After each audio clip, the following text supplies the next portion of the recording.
Mga kapatid at mga kaibigan, welcome po muli. Ito po ay aking bibigyan ng documentation. Ito pong lugar na ito na inyong nakikita.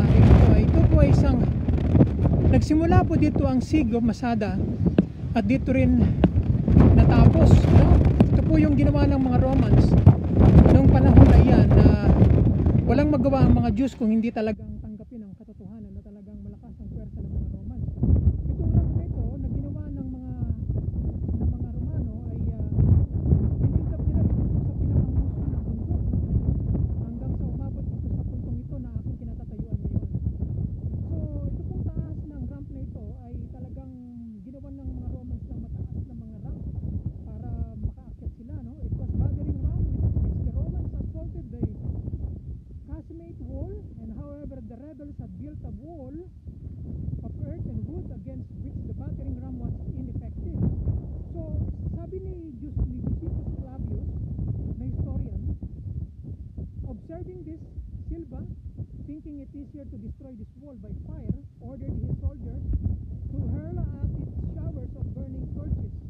So at the first outbreak of the fire, a north wind which blew in the faces of the Romans caused them alarm for diverting the flame from above. It drove it against them, and the fear that all their engines would be burned up had almost reduced them to despair. So then suddenly the wind veering if by divine providence to the south and blowing with full force in the opposite direction, wafted and flung the flames against the wall, which now through and through was all ablaze. So sa oras kong ito ay malakas ang hangin, no? Binublo ako mula kanan at kaliwa. Maaring ito ng panahon na nangyari yan, ganyan ang itong nararamdaman ko ngayon ay nangyayari ng panahon na ito na inakyat ng mga Romans ang lugar na ito. Usually ganitong oras umakyat ang mga Romans umaga, no? Mga tanghali. So ang oras po ngayon ay 12 noon right now, no? Do araw po ng Lunes, no? Araw po ng May 12 kung hindi ko nagkakamali, ano po, 2025. So nung gumabi na, no, when night fell and it was clear that the situation was hopeless and that the Romans would break in at dawn, si Eleazar ben Yair na pinuno ng mga rebels assembled his followers and called for mass suicide. So sabi ni Josephus Flavius ay the Romans, expecting further opposition the next day, were at a loss to conjecture what had happened, and here encountering the mass of the slain, instead of exulting as over enemies, they admire the nobility of their resolve and the contempt of death displayed by so many in carrying it unwavering into execution. So yan po ang sinabi ni Josephus.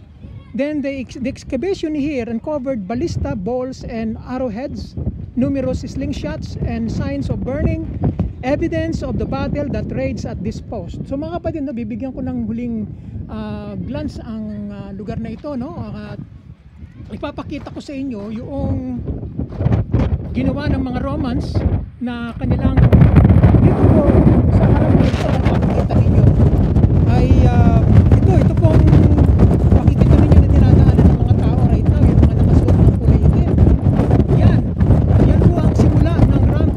Yan po ang ginamit ng mga jeep system na para tambakan ang lupa at paakyat dito sa napakahangin po ay binaban yung mga pinuhay. Hanggang dito sa taas na yan. So itong pinakahangganan na ito ay dito nilagay ng ramp ng mga Romans sa kanilang battery. So dito na sa harapan na ito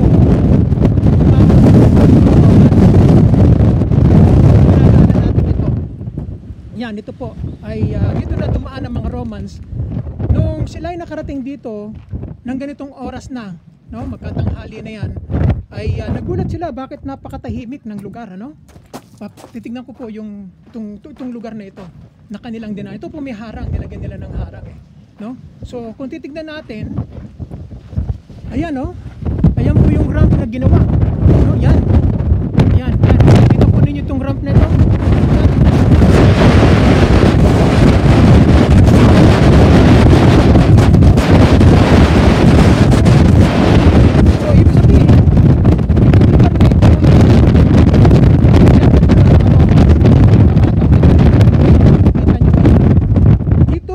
Tumapak ang mga Romans Itong pong may pakod na ito na akin na inyo nakikita ay dito lumakad ang galing sa baba, no, ang mga Romans. Kaya ito ang